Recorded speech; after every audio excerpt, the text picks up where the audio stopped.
Are we live? Hello, hello, hello, hello. Okay, I think you should be able to hear me. If you can, please let me know down below. And obviously, I can obviously know that I'm live. So obviously, I should be live. So I'm just going to quickly check. Ask me anything with the really good anything. So if you're here and you're an Amazon seller and you want to be asking questions, please, please, please drop them down below. I'm obviously going to be answering your questions and helping you out. So I'm here. Big shout out to Natalie Cromie in regards to she spotted my spelling mistake. So thank you, Natalie. Only 3 weeks it took me to fix that one. Really, really bad. I will just comment quickly on this one. Live now, people. If you've got questions, drop them down below. Say hi. Obviously, I will be here. Drop your questions down below. I'll kind of go through what I talked about on my weekly update. So there's one thing with, okay, we time tracking for VAs. We're using Team Logger. It costs $1. I really recommend using it. It's just cheap. Like I would never build a company ever again without time tracking. Let me put it that way. Number two, or the big one that we're doing, which I think is going to be really helpful for people with VAs. Faisal has come in. Hey, Faisal. Hey. Let me know if you get any questions. Drop them down below. I think that means YouTube's working. So if I just check right now, is YouTube working? Dun dun dun dun dun. I will get there. Don't worry. I'm just checking if it is actually working. I'm not even showing up on my own screen, which is good. So always doing well. Fast. Let me know if you've got questions down below. Faisal says hi. In regards to VAs, yeah, we are live. Good. We're live. Thank you very much. You can see me right there. So that's good. Cool. So I'll kind of come. If you've got VAs, just two things which we're doing now, which I think will really, really help you. So number one is, if you've got VAs, I think this is going to really help you out. Now, number one is the fact that when we have sourcing VAs, a lot of the time they'll just submit deals which don't really meet the requirements. So to help reduce down bad submissions, just to make them feel better, what we're actually doing is we're getting them to record Loom videos of them analyzing the deals that they have to submit with the deal submission. This is because it means they've actually checked the deal, not just trying to slide an extra one through to make them feel better. Like if they want to slide it through to make them feel better and it's a good deal or like it's an opportunity, like we'll review it, but I want to see what they think about it. And by getting them to record that video is going to change the game.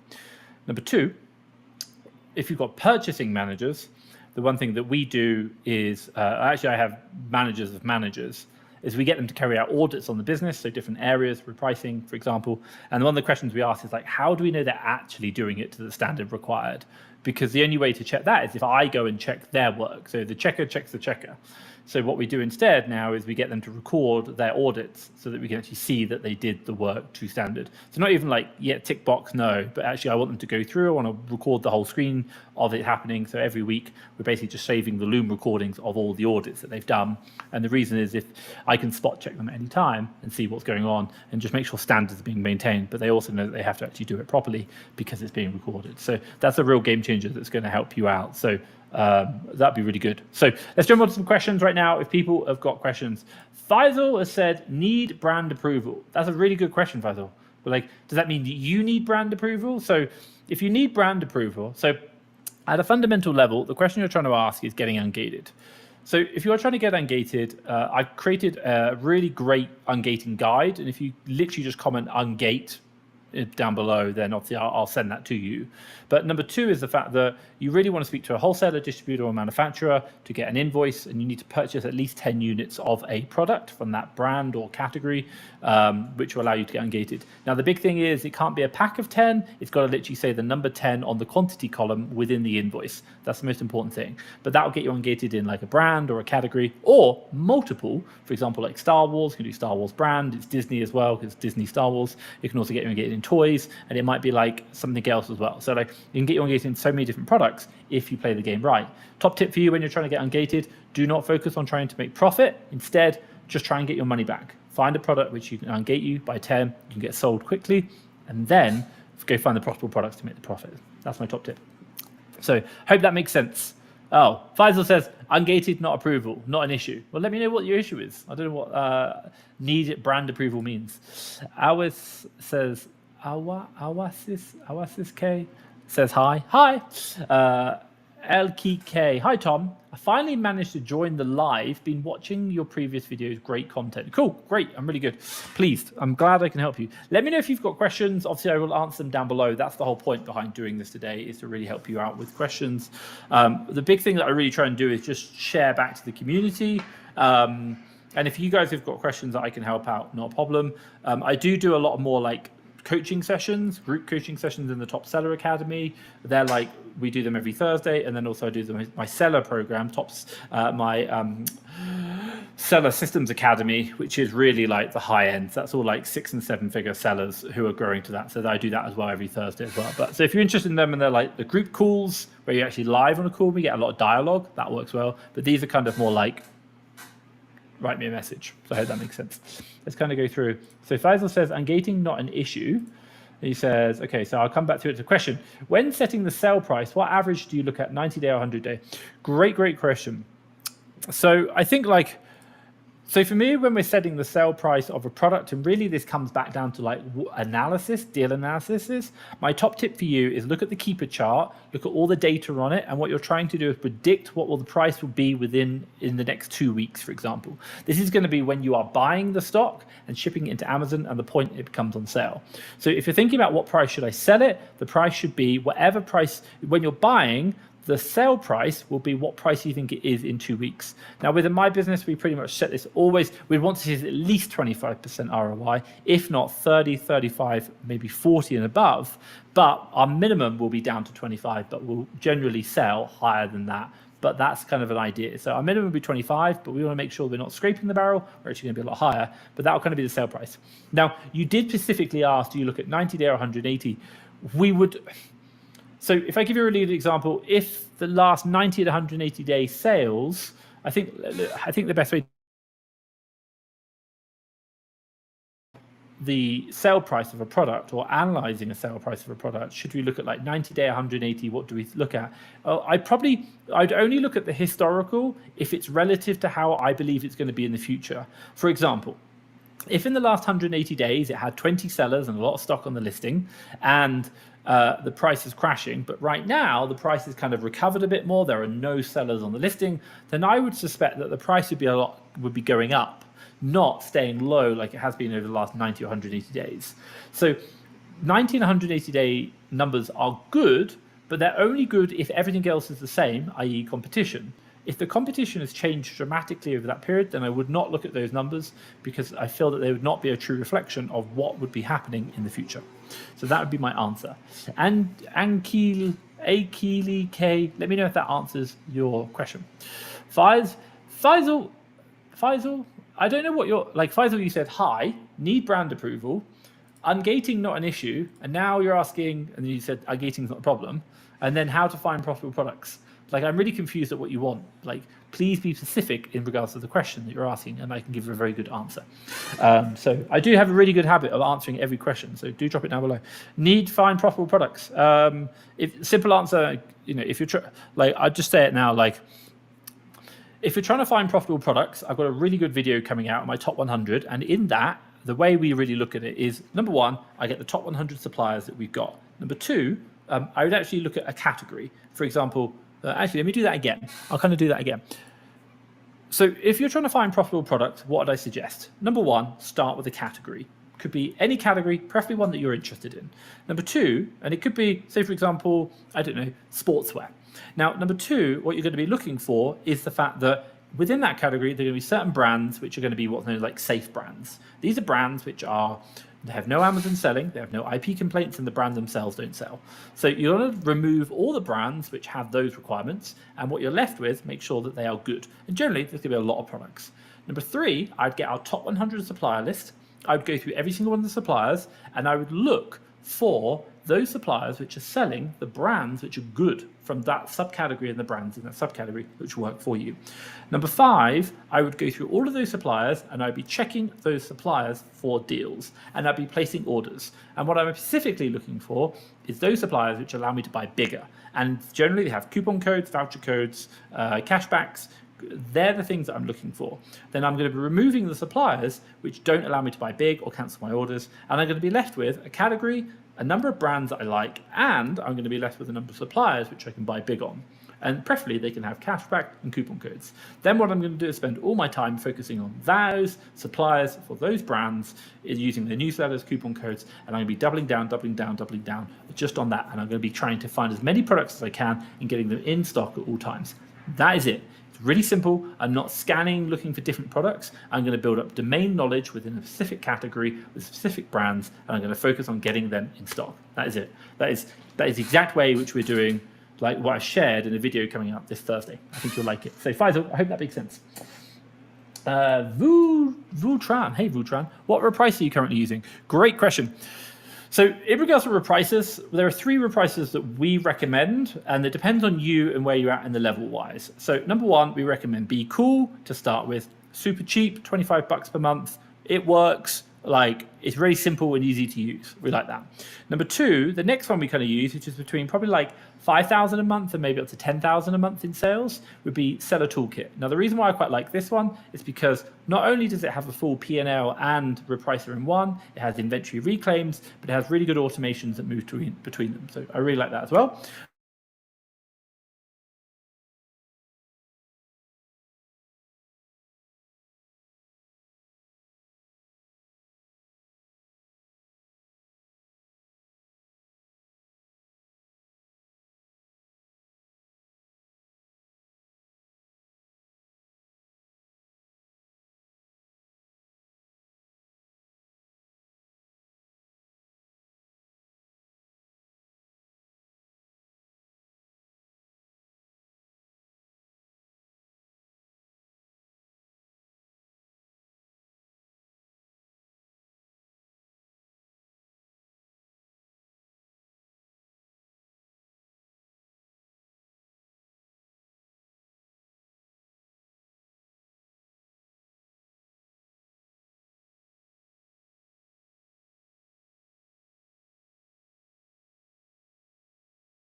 Sellers has always been 5. Right now you're on 20. And because you're on 20, then the problem comes is that the price, like there's so much more competition now that the competition versus the suppliers the last 180 days has been always 5 competitors, and the supply has kind of been like, so it's been pretty level. But now, because when you buy, that new seller count's going up, you're like, I should be avoiding that because the market conditions have changed. Generally, when competition goes up or supply goes up, you're going to see the price decline. So your 180 just won't work. And when you say like it inflates to nearly 25%, it's like that's because I don't really understand what you mean by inflates. But like you've got to learn to read the keeper chart looking forward. That would be my top tip. And Keek, I just set the price just below the current price and in line with the average, so it's not inflated. However, I find with online arbitrage, the price will decrease dramatically. Yeah, so like top tip for you, if you're looking at like, if you're buying, so like I'll say it this way, like if you're doing online arbitrage and you're buying products, a couple of things that you want to be really, really careful of is making sure that the deals aren't too easy to find. Because if they are, then the likelihood of the price crashing is going to be absolutely massive and the price is going to decrease. So what are some key indicators that are going to help you out? Well, number one, should we say like where you're supplying the product from? Like, is it a well-known supplier on an easy-to-use, should we say, sale? Is it on sale that everyone knows about it? Number two, can you right mouse click the name of the product and everyone can find it? That's another point. Like, if it's really easy to find, the more likelihood it's going to crash. Number three, if maybe it's got a voucher code, and if that voucher code, when you go onto the website, is like at the top says use this voucher code at 20% off, then you know that everyone else is going to get it, so don't do it. Like, the price is going to crash. But if it's from like if you bought it from a leads list, the price is probably going to crash a lot. Like generally, the more easier it is to find, or the more people know about it, the more likely the price to crash. But if you've had to find a niche website, use a code that doesn't exist, add on some kind of like catch-all email address, and maybe like try and use a certain VPN to get multiple orders through, the price is going to stay really high. So if you understand that about what's going to affect the how easy it is to find, how easy it is to buy, that will dramatically impact the pricing, and the net result is that you will be able to buy better and for longer and hold the price longer and obviously reorder. So while we all find these products that are profitable, we really want to be careful about buying them, because it's not going to, the price is only going to crash, and it's kind of like a false belief. It's like fool's gold, should we say. Looks good, doesn't make any profit. So be very, very careful of that. I hope that makes sense. I have got an interesting. So guys, if you've got questions, drop them down below. I will answer. Most of my items, I'm waiting nearly 6 months to recover. Look, my advice for you, you've got to get better at sourcing. And in particular, think about how you source and what you're doing. If you are like if I put it, I'll tell you an interesting stat. Okay, so a really interesting stat for you to know about is that Amazon, I believe, has a 21 days worth of cover in their stock across their entire portfolio. They record it on their annual earnings report. But for me, within my business, we're generally running about, and by the way, we're not good right now, we're running about 2.5 months. We really want to be getting that down to like 1.5 months. And why? Because we always buy 1 month's worth of stock. But if we're holding 2.5 months worth of stock, then that means we're not analyzing our deals right. And this is an element of repricing in our business, but also as well good purchasing. So like my advice would be like, if you're sat there right now with like 6 months worth of stock, what are the couple of things that you can do that are going to be actionable to help you out, to help reduce it? Like, number one, you've got to learn. I would go back through all your stock, which is old. I would go back through the keeper charts, back to those days when they were selling or when you purchased them, and say, what did I see then? And what do I now know? And what can I learn from this? Because otherwise, you're just going to keep buying bad deals. It's so important to learn from your mistakes. Number two is the fact that those old deals, you're going to have to ask the question, should I hold or should I get rid of? Now, Q4 is coming. You can probably get a good price in Q4, so that's a consideration. But just be mindful, like sitting on 6 months of sick stock is not helpful. You really want to be turning your stock at least 4 times a year, which is once every 3 months. Every 6 months is once every 2 months. I wouldn't recommend doing that because I don't think you're going to get a good enough return. And by the way, you're paying storage fees, which you probably haven't factored into your costs. So that's going to be another thing. A key, let me make that sense. Am I back now? Am I back? Ooh, you were disappearing. Oh, okay, cool. Someone said you were disconnected. Oh, sorry. I am here. 1 second. So if we're talking about reprices, first one we recommend, repricer is Be Cool. That's the one we talk about. So if you are using a repricer, Be Cool is the one that I always start with. $25 a month, super, super simple. So that works. You can probably get up to like 5K with that, easy. Number two, STK, £5,000 to £10,000 a month or dollars in sales revenue. Great. Seller Toolkit STK. Why? Not only do you get the repricer, you get P&L software, and you get stock reclaims, which we still use to this day, even though we don't use the repricer. But it has really good automations, and I quite like it. I think it works well. I do like that. You can set it up to like move between different automations on different times. I think that's good. Now, the third one, which is the one we use, and I think you can look at any point over about $10,000 per month, probably maybe $20,000 per month as well. And I think that's kind of the point, is a tool we use. It's called Seller Snap. Now, Seller Snap is a AI repricer. It's expensive, I won't lie. I'll tell you how much in a minute. But we use it because we've seen it push up the price, which is really good. Number two is the fact that we have seen it skip or miss, what do you call it? Miss, like with the buy boxes crashing, we missed that. And then the final one is we're just like mindful that we want to maximize the ROI. And like, while I'm not 100% sure how it works, because you use the AI repricing function, we have seen that our ROI did increase by like 5%, even up to 10% at times, on average across the portfolio of products, which I was like, wow, that's actually quite interesting. So price-wise, they have the lowest tier option is $250 per month. There is the main one, which is the $500 per month. We're actually on the Pro, which is $800 per month, which is really, really expensive. But the reason why we use Pro is because we use it both in the UK and the USA. But once my UK business is actually shut down, I will stop using the Pro and go back to the $500 a month one. I do think it's good, but we don't need the $800 per month one. So that's just a thought. So feedback for you. That's like, they're the three repricers that I kind of think about and talk about and use.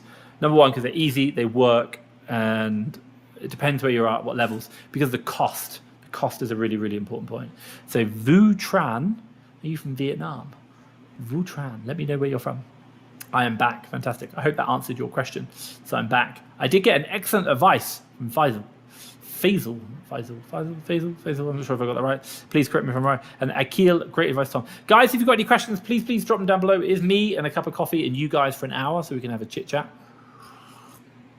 Oh, wow. This is an interesting question. How many units do you buy per day? We don't measure units. Units is a really bad metric to measure. Why? Because you get what you focus on. If you focus on units, then you're going to buy more. And generally speaking, that means you're going to go lower value items. I generally go higher value items. I literally just posted about 10 minutes ago, probably about half an hour ago, into my Fast Track FBA UK group. And I said, sometimes this business just blows my mind. And what was it? We bought something for $100 and we sold it for $250. I made, I don't know how much it was. I know the ROI. The ROI was 77%. Obviously, if you're in my group, you'll be able to see it right now. But I was like, wow, that's like absolutely incredible. I'm just trying to see if I can find it. Yeah, it blows my mind sometimes. Yeah, so profit-wise, we made $83 profit, 77% ROI, and cost of goods was £701. That's $107. Now, the reason why I say that is because I can go find lots of little products and sell loads of them per day and make $1 profit per unit and still make $100, or I can just buy one product a lot more expensive and sell that one. So I'm not really interested in units. Why? Because units get damaged, get broken, you have a prep cost per unit, and if you just do high value, your prep cost gets lower. So that's my kind of thoughts on it. So yeah, I don't really focus on units per day. I do focus on spend, estimated gross profit and actual, and we track those metrics. They're really, really important for us, and that's something that we look at and drive forward. Akil, let me know what questions you do. Here we go. Vu Tran, thank you, Tom. I'm in the US. Do you have any second barcode, 2D barcode software to send shipment to Amazon FBA? So we don't. I really recommend checking out Watch Me Amazon's. I think it's called 2D Workflow. I've seen lots of very, very positive reviews. People love it. I've not personally tried it. I don't know. We don't do prep, because I live in Mexico and my team are in the Philippines, so all the prep centers do it. So if they might have it, but I've never seen anything bad about 2D Workflow, and I've always seen positive comments about it. So do check that out. That's the only one that I do know, and that's Watch Me Amazon. Larry, he does that one, and that's like a 2D barcode software that you can use for Amazon FBA. So I hope that helps you, Tran. How's the US going? Let me know. How is the US going? Are you ready for Q4? Let's see how it goes. Right, Hanalia Roy. Hi, Tom. What do you do if your VA says their Wi-Fi isn't working, so they can't put in the hours? This is a great question, because you know what? We actually had this question with Side Hustle Experiment asked me this one, and we totally do. So if my VA comes back to me and says my Wi-Fi isn't working or any other problem, my first response initially is I'm going to ask, how long do you think it's out for? If it's for an hour, I'd be like, cool, just work up the extra hours. But if it's anything close to half a day, I'd be like, not a problem, take the holiday. Now, my team get allocated one personal day per full month worked.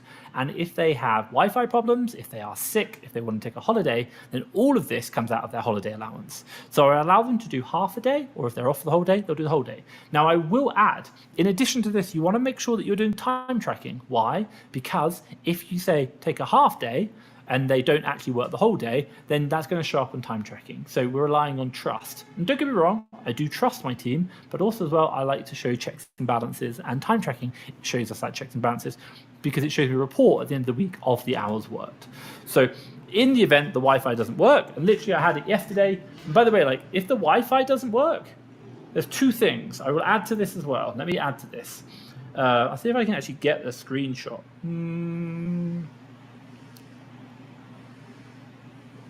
There we go. So if it's a technical issue, I don't know if you can read that. So it says higher ongoing technical issues in your area may affect your service. So they get a text about it. So I'm like, cool. So number one, they can, if this is like the cable TV cable thing, they can send me that text. But number two, I always ask the question, it's up to you. You can take the day off, or you can go sit in a coffee shop and do the work. But like, and again, like you do see it in the Philippines, it does happen, but generally speaking, like I would want to see one of those two elements, or they can take the holiday. But again, once they start using up the holiday allowance, it comes unpaid, then it starts becoming a bigger problem. And at the end of the day, like, while I love my staff, if they can't keep working because of internet issues, then it probably means that they can't keep working for my business because my business doesn't stop because of their internet problems. So I'm quite direct with that, but I think it's only fair because it's kind of like, it doesn't work. So Hannah Roy, let me know if that answers your question down below. That'd be really, really good. Blockchain Society, purchased your USA course, and it's been a huge help. Wow. Absolutely love that. Thank you so much. Do you have another address other than the registered agent virtual address that you will use for banking credit cards? Okay, so great question. Like, so with my Amazon USA business, and let's put it this way, in regards to, should we say, remote operations for non-US residents selling in the US, we have a registered address, which is just for the business. No one else uses this address. And by the way, do not send credit cards or anything to your registered address. It cost me $180 to do that, to get it shipped out. It's like ridiculous.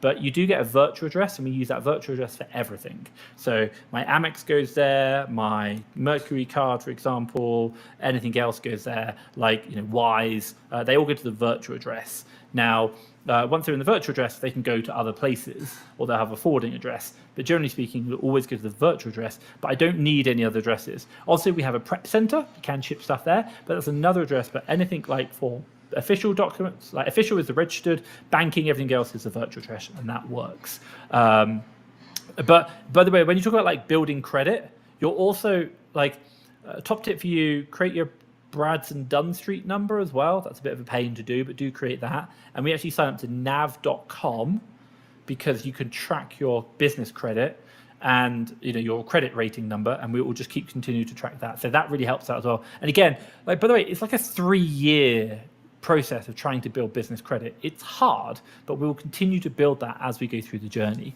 So I hope that makes sense, but we'll always use the business credit. So yeah, just going to go through. Faisal, for the US, what's the best for price at all, please? We use Seller Snap, so that's the one I'd like. We probably use the best, so Seller Snap. Yeah. fasttrackfba.com/Seller Snap. You can get I think you get a month free. Try it. Like, it's really good. You get a better deal with my affiliate link than anything else. So do try it. Seller Snap. I think you'll like it. I am the lowest price of many products, but I'm not winning in the buy box. Top tip for you. I love this one. Okay, so if you are like the lowest price, but you're not winning the buy box, a couple of things that you can do to check. Number one, make sure you've got a professional selling account. If you haven't got a professional selling account and you're on the individual, you can't win the buy box, period. So nothing else is going to matter. You have to be on professional. Number two, generally speaking, if you are the lowest price and you are FBA, you do then need to look at your shipping times. So just load up Amazon, see the listing page, and look at your date of delivery versus the current winner of the buy box. It's probably the fact that your stock is in back order, and if that's the case, Amazon will not really give you the buy box unless you are way underpriced. Now, if your delivery time is the same as everyone else's, then it will probably have something to do with your other metrics, which will be about customer return rates, or should you say, like, you're a new seller, then you want to probably undercut the current seller slightly just to become a little bit more competitive, at which point Amazon will start to give the buy box. It's not easy, but welcome to getting started. You now need to build your reputation while selling on Amazon. So that would be my like top tips for you, top advice. It's going to be professional selling account, FBA, and then are we actually in stock, and do we have the same delivery times? And then finally, it's going to be, if that doesn't work, then drop the price lower because you are new and they're not. Sometimes you can't do it. Like, sometimes the listing you can be like half the price, still won't work. But that's very, very rare. What is the percentage of the buy box in the UK? I have absolutely no idea what that means. What does that mean? Let me know down below. Blockchain. Speaking of time tracking, would you recommend software? Yeah, we use a tool called Team Logger. It costs $1 a month. Absolutely love it. We pay for the extra add-on of 50 cents per user per month, and that allows time screenshots from every 30 minutes to every 2 minutes. There is a video coming out next week, I think. Yeah, next week, about how we use it, the way it works, what we check, and the auditing process we go through it. It's the VA Academy members, but it'll be public on YouTube. Check it out, you'll like it. Also, I talk about how we set it up and how we review it. So check that out. So Team Logger is the product that we use. I think you'll really like it. And my God, who's like, by the way, like you can pay for Time Doctor or like, what are the other ones? They're like $20 a month. I'm not I had 88 staff at one point, and you wanted to do time tracking. I know I should be able to do this in my head. That's like $1,700 a month. Like I'm not paying that. That's insane. So no, but I could pay $88 a month. That would work fine. So yeah, Team Logger. They're based in India. It's $1 a month, super cheap. So I love it. Hi Tom, thanks. It was her first day with me, so I can't give her a day off yet. So I've asked her to work during the weekend. Yeah, fine. Like absolutely fine. By the way, like I hear this too many times. People are like, oh, you're really mean. You should just let her have the thing. Like, why can't you just let her make up the hours or just say, oh, don't worry about it, it's fine. Like, no, I'm the firm believer that when you first start with me, you have to work, like really work. You have to prove yourself. You have to not only learn everything that I'm teaching you, you've got to apply it, you've got to do it all. And if you can rise to that challenge, then you and me, we're going to get on well. But if you expect like niceties, if you want me to give you extra kind of above and beyond what the contract states, then early on, like this is just not going to work. Like no one in the world says to you, oh, is Amazon hard? You struggling sourcing? Here's some free deals. Or like, don't worry, like if you're losing money, the bank will give you some free money and you never have to pay it back. Like the world isn't like that. The world is like, you either step up or you fail. That is it. And I'm like, if you want to work in my company, you either step up or you get out. That is it. And it's like, and by the way, if you can't handle it in the first few weeks where I'm asking you to come in because you had a problem and not me, then I'm like, that's fine. Like, that's absolutely fine. And I will say, look, thank you so much. Like, thank you for being honest. Thank you for telling me how you feel. Thank you for telling me about your concerns. And I'm not saying that they're wrong. I think you're completely within your rights to say that. But what I will say is this is not the place for you. So I recommend that you should leave right now. Otherwise, I will let you go right now. And I can be quite mean with that. But I do not want people in my business who are going to be complaining at the smallest thing. I will be making because when the shit gets tough, we've got to get really hard working. Or when there are good deals available, like I want you in on the weekend, I want you on the thing because there's money to be made. Because we've got my A team. Like your A team, the people who are like, they work. And like, that's what I want. So absolutely fine. Like I had it the other day. I think it was Friday, like 11 o'clock at night. I'm like, hey, by the way, like, have you done this? She's like, oh no, I'm so sorry. And I was like, oh, that's cool. It's like, any chance you can get it done this weekend? She's like, I'll do it right now. I was like, it's 11:30 on a Friday night in the Philippines. And my VA came back online to finish a project that my fault. I didn't say I needed it now. So I was like, damn, but she did it. I was like, wow, I love you. Thank you so much. And that's why I love her. I think she's great. And because of that, when she needs something from me, I'll give her the benefit of the doubt. But like, it's give and take. It's give and take. I hope that makes sense, Hannah Roy. Vutran, excited for the second Prime this year. Hope it's going well. You said you live in Mexico, not the UK, Tom. Correct, I do. I live in Mexico. I'm in Mexico City. Hence why there's like lots of sunshine here. It's really, really nice. I really, really like it. So yeah, I live in Mexico City. I like that. Second Prime Day will be good. Always sales are good. Like Amazon, obviously, like how can we make more money? That's a good thing. So yeah, second Prime Day, happy with that one. Mexico City, if you're ever in Mexico City, hit me up and obviously we'll go for a coffee. Absolutely love it out here. Beautiful. I'll be travel plans. 2 weeks time, I go to Colombia. Then I come back. I come to Colombia for 1 week. Then I come back. My dad's actually coming to Mexico City, which will be nice. It's Day of the Dead, James Bond. And then on top of that, we're looking provisionally. December will be Thailand. January, February will be Philippines. March, I need to be in Miami for Miami Sellers Conference. And then I might, depending on how Colombia goes, I might go live back in Colombia for a bit. So that's what I'm thinking about. We'll see how it goes. Hannah Roy. Second question, how do we track their working hours they're putting in? Look at SaaS history. Time tracking, and that's it. So if again, the video will explain it for you, which is coming out in 2 weeks, not this week, but next week. Time tracking is the most important part. When we set up the time tracking, they have a minimum of 40 hours per week. They have to do 8 hours per day, minimum 40 hours per week. We make a rule that if you do less than 8 hours per day or 40 hours a week, I will message you. Like, it's not like you did 7 hours and 59 minutes. I'd be like, hey, you worked 7 hours and 59 minutes last week. why did you work less than 8? Like, you can see it because there's a big clock that says how many hours. I'm like, why are you clocking out? So I will, like, by the way, like, that's an agreement I have. It's not like, oh, I'm feeling bad. It's like, no, I agree to pay you X amount, not, 25,000 pesos, not 24,000, not 23, not 25,999. I agree to pay you 25. But in return, you agree to work 40 hours for me. So exactly 40 hours or more is what we expect. And then the other one is, so the time tracking software will do it for you. And then number 2 is the fact that it will add it up for the week. It shows you mouse activity, and then we just look at that report once a week. And my managers check it, but I also just ask them. We just have a quick look once a week. We're like, any issues? We screen share it. They're like, no, all good. I'm like, okay, cool. Thank you very much. Carry on. But check it every single week, and we do that. And that's how we know. And then also as well, part of that process, when we look at time tracking, so like our process for like time tracking. So when we look at the time tracking software, number 1, we're looking at have they worked 8 hours per day. Number 2, we're looking have they worked 40 hours in the week in total. And number 3, we're looking at the activity per second. So we want to see what is the percentage activity of mouse movement. And then number 4, we're going to choose a random day at a random time. We're going to jump through to the screenshots, and we're going to flick through them for probably the best part of an hour, because it just takes a couple of clicks to go through every 2 minutes. And I'm just going to see what's going on with the mouse movement and thing, because this is going to allow me to understand, have they actually done what we're doing? Are they using are they doing the work? And if I'm happy with that, then I'm absolutely fine. But that's just part of my auditing process, as part of just making sure my team are, everything is right, all good, and our standards are being maintained. And the reason why we do this is because I have seen it even within my own business, whereby staff have worked less than 8 hours per day. I've seen my own business where staff have worked less than 40 hours per week. And if we haven't asked the question, they then go, but you didn't complain last week when I did 39 hours, so why are you now complaining at 38? I'm like, okay, cool.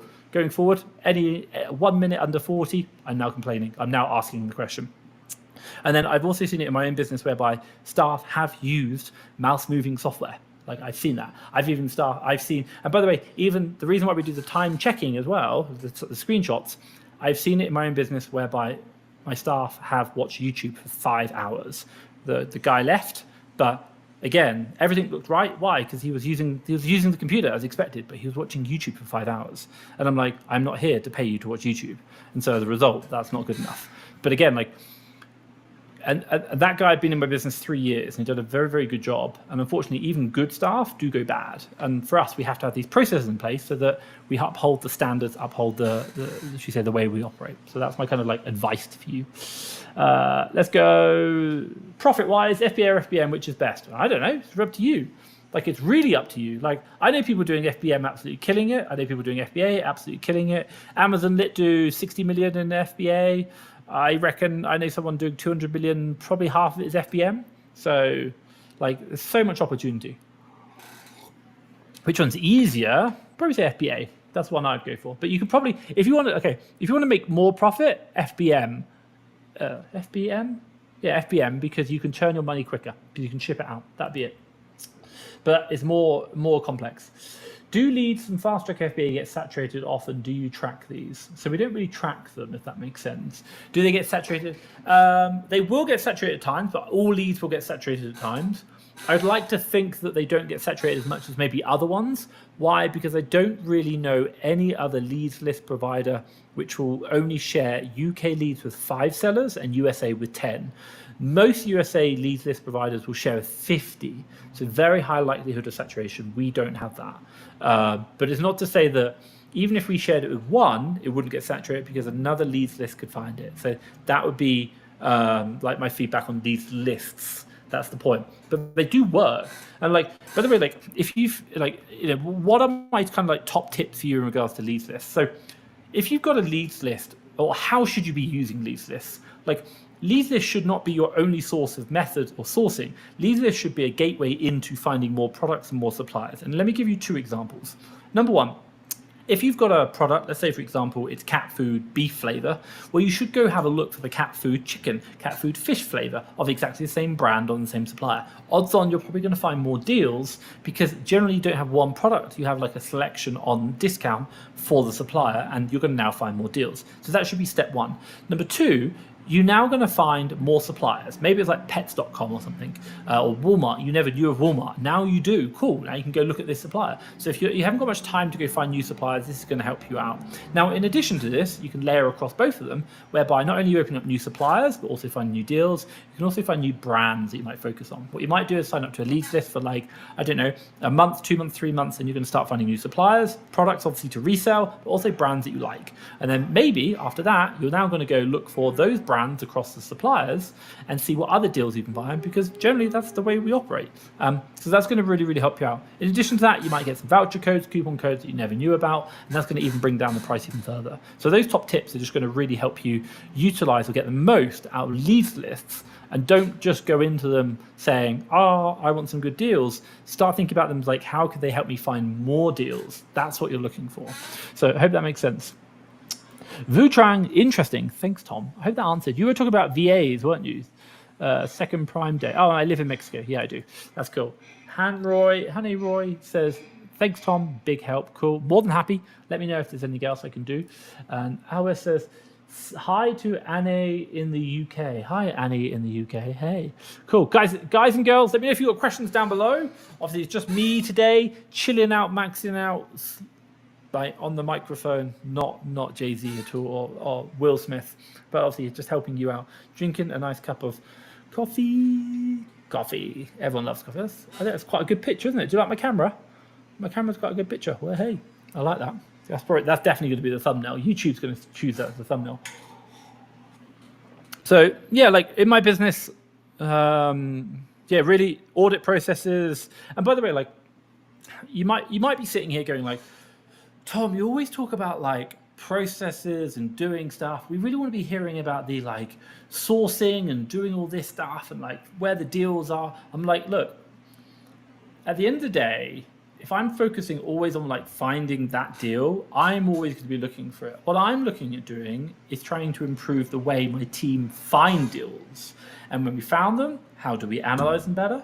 Number 2, how do we purchase them better? Number 3, how do we ship them better into Amazon and manage that? Number 4, how do we reprice them better? And then number 5, how do we reorder them better? And like we're just going through that whole process. And by the way, like it's the little tweaks that you make that you consistently deliver over time. And again, like, and I talked about repricing today. And if I talk about repricing, the team logger, it's the fact that every week we will literally jump into the team logger and we'll have like a 30-minute time block where I'll go through, not me, my team member will. Check 1, has everyone worked 8 hours? Yes. Check 2, has everyone worked 40 hours? Yes, not this person. Okay, if not, send message. Cool, send message, done. So that person now knows, just because we do that every week, they know that, oh, if I don't work 40 hours, they're going to send me a message. Like that process builds that.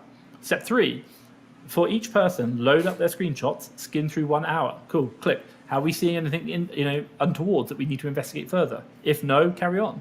Like that's it. And because we do that consistently, we know that we have good team members consistently working, doing a good job. And by the way, if we don't, then they're going to get caught really quickly. So it's what you do consistently, which will deliver great results over the long term. And finding deals is really important. But if you're losing the money at the back end because your sources are shit, or you're not doing good inventory practices, or your pricing's not working, it doesn't matter. You've got to get the whole business up. And again, it's about processes and systems. So boring. But this is the way you build a scalable business, not a one-man operation. And I am not here to build a job. Let's put it that way. Right. What is the minimum ROI you would purchase for and profit? Great question.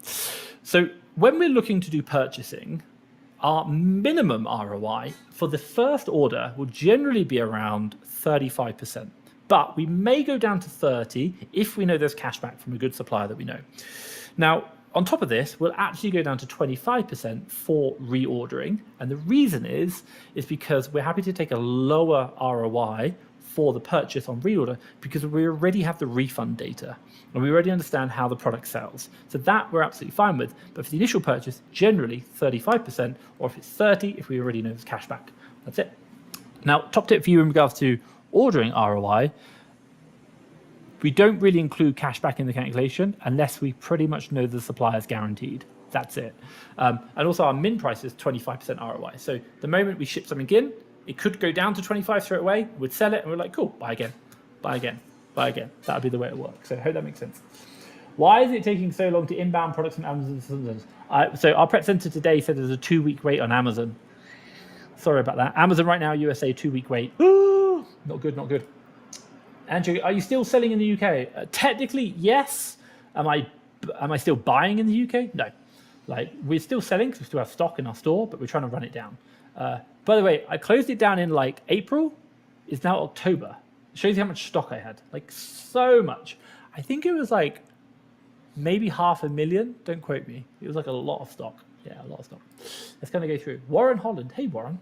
In the UK, is it overflowing with private label inbound shipments? Could be. I don't know. You'd have to ask Amazon. I don't know the answer. Only Amazon would know that one. I don't know Amazon's inbound inventory. Akil, out of 10, how many ASINs do you sell out within 90 days? I'd say there's a better metric I can share with you right now. I don't actually know what it is. I'm not going to load it up because my computer will slow down. So not this week, but the week before, there's a metric called FBA turns. Last week it was bad. It was at 1.2, I think it was. It could be 1.3. Normally it runs at about 1.6, and we want to get it to 2. So you might be like, what does that mean? Well, FBA turns is the number of times you turn your inventory in a 90-day period.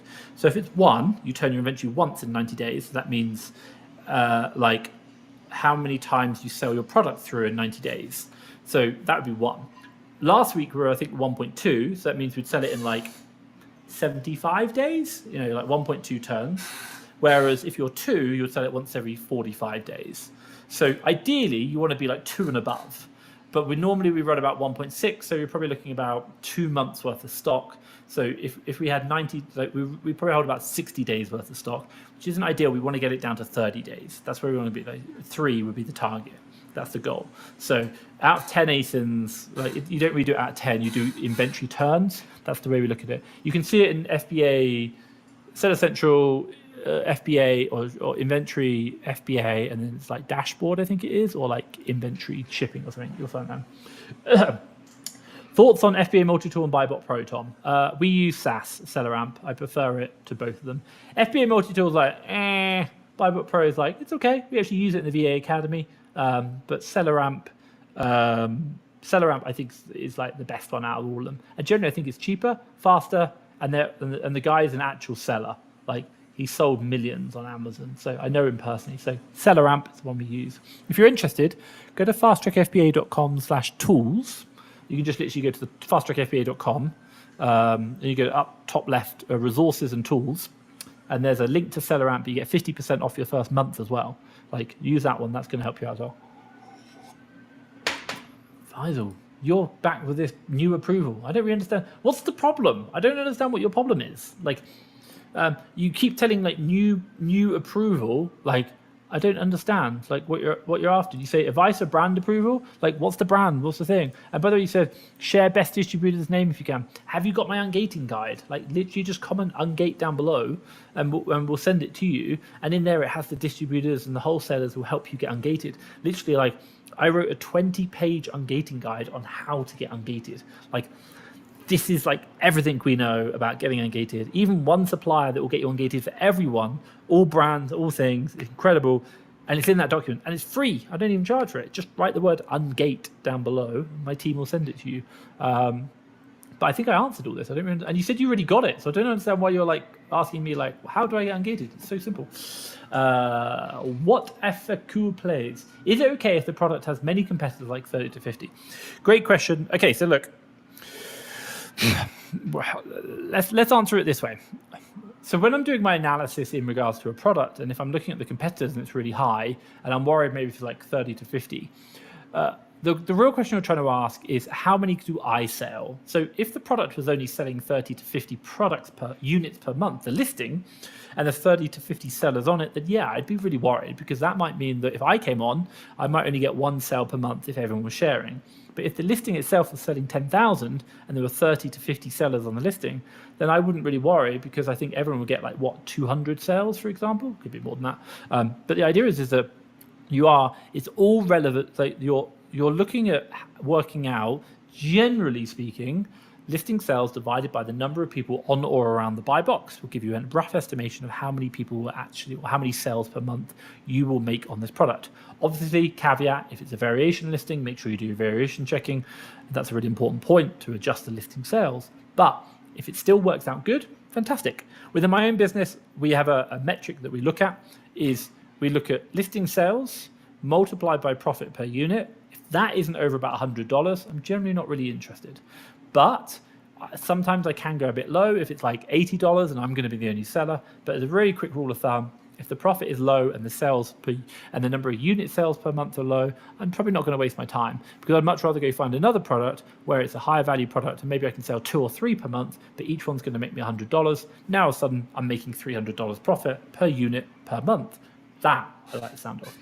So that'd be like my top tip there for you, like when you're looking at competitors, because it doesn't really matter in regards to like the number of sellers. It's all about the number of sellers in relationship to the listing sales per month. That'd be the important point. I see these guys have dropped ungate. Thank you very much. I will, once I finish this, my team will drop you a message afterwards and they'll send you the ungating guide. So obviously we can send that as well.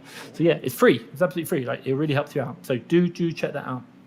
Guys, if you've got any questions, please drop them down below. I've got about 10 more minutes. Obviously, I can answer questions. I do these every week. I'm here to help you. Hopefully, like, you get some value. Like, it's going to give you support.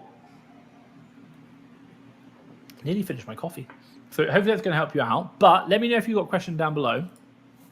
Do you think the estimated monthly sales and seller amp is accurate? Really good question. So it's called an estimated sales. So it's not going to be perfect, but I think it's pretty good. But I do put a couple of caveats in.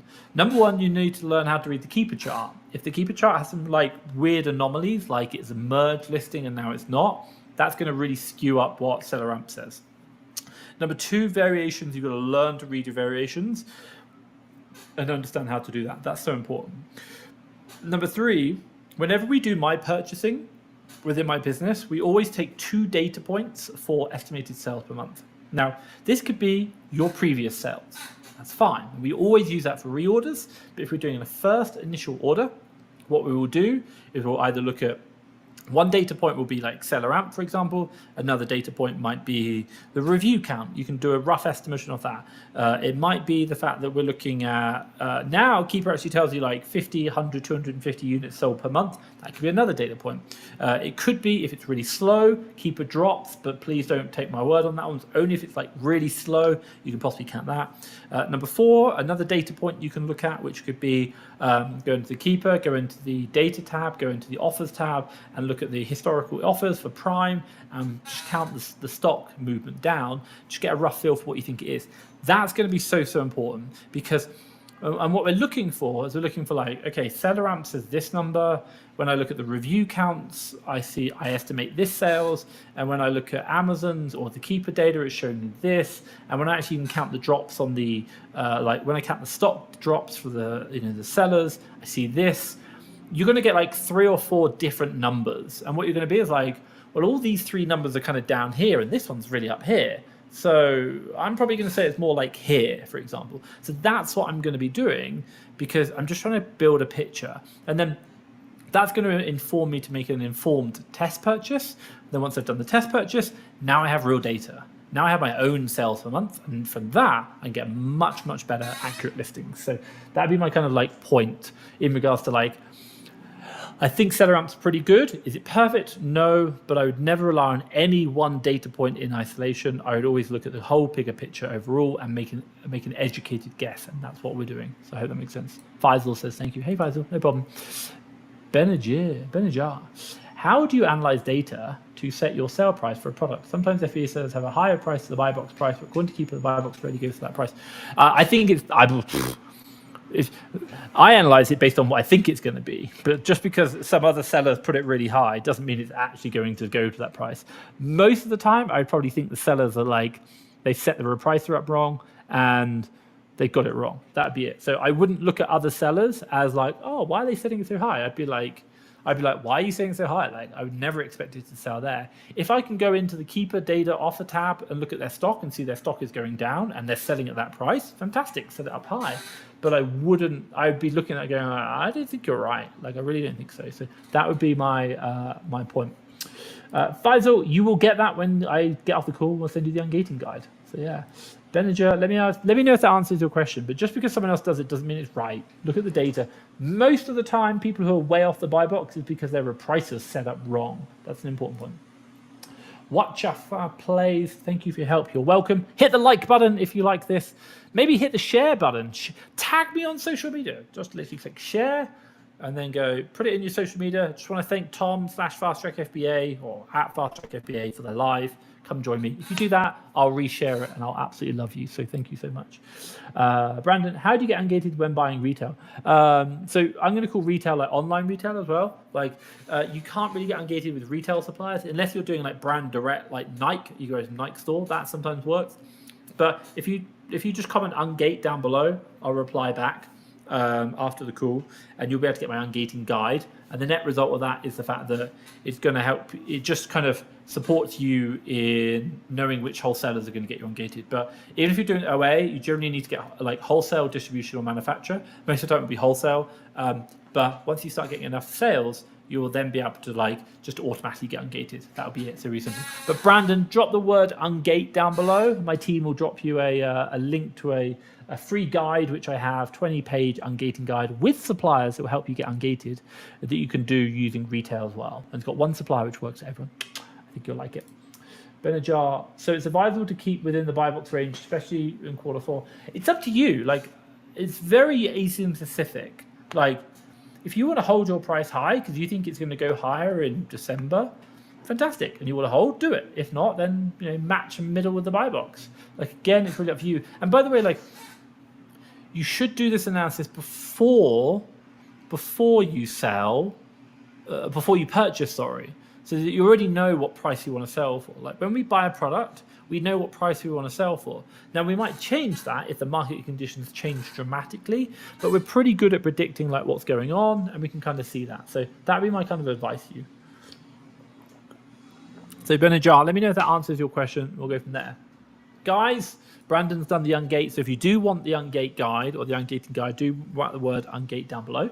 But I just want to say, if anyone from Facebook joined in, I haven't got any Facebook comments. Anyone from Facebook alive? Guys, if you've got any more questions, drop them down below. But I will be finishing up soon. So I'd obviously love to know what's happening. I need to get back into my business and start scaling that. Monday is a super busy day for me. So I'm going to call it a day there. I just want to say thank you to everyone.